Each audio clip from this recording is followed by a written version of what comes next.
Tambang emas terbesar di dunia yang dimiliki di Indonesia adalah tambang emas Grasberg. Tambang ini berada di Provinsi Papua. Selain menjadi tambang emas terbesar di dunia, tambang ini juga menjadi tambang tembaga terbesar ketiga di dunia. Sayangnya, tambang emas terbesar di dunia ini tidak dikelola langsung oleh pemerintah Indonesia. Hak pengelolaan area tambang Grasberg ini dimiliki oleh Freeport-McMoRan Copper and Gold dengan anak perusahaannya, PT Freeport Indonesia, yang menjadi pengelola langsung dari tambang emas ini.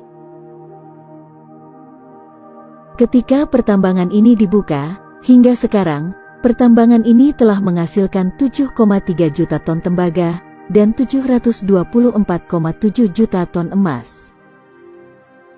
Kalau itu dibagikan pada setiap masyarakat Indonesia, maka setiap masyarakat Indonesia bisa mendapatkan kurang lebih 3 ton emas per kepala. Bisa dibayangkan jika itu terjadi, semua penduduk Indonesia akan hidup dengan bergelimang harta. Arab Saudi, Amerika, China dan semua negara di dunia tidak akan bisa menyaingi Indonesia. Indonesia akan menjadi satu-satunya negara super kaya jika tambang tersebut dikelola sendiri oleh Indonesia dari awal. Itu hanya emas, belum lagi tembaga, serta bahan mineral lainnya. Seharusnya nama kota di sana itu bukan Tembagapura, tapi lebih cocoknya Emaspura. Nama Tembagapura diberikan seolah upaya untuk menutupi mineral berharga yang mendominan di sana. Pertambangan ini dikelola oleh Amerika. Dengan kesepakatan awal mula pengelolaan tambang ini, presentasenya adalah 1% untuk negara pemilik tanah dan 99% untuk Amerika sebagai negara yang memiliki teknologi yang melakukan pertambangan di sana. Selain potensi hasil tambang emasnya yang begitu besar, tambang Grasberg ini juga mengandung bahan tambang lainnya, sebut saja tembaga dan perak, dengan jumlah estimasi cadangan kandungan yang ada, dalam jumlah yang sangat besar. Bahkan, ketika emas, perak dan tembaga di sana mulai menipis, ternyata, di bawah lapisan emas dan tembaga, tepatnya di kedalaman 400 meter, ditemukan kandungan mineral yang harganya 100 kali lebih mahal daripada emas. Kandungan mineral itu adalah uranium. Uranium adalah bahan baku pembuatan bahan bakar nuklir.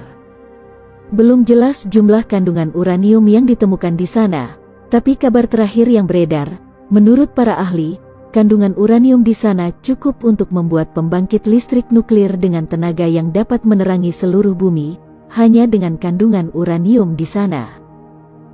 Seperti yang pernah dikatakan oleh pengamat pertambangan, pada tahun 2005, Freeport sebetulnya sudah mengakui bahwa mereka menemukan uranium, meski katanya tidak signifikan.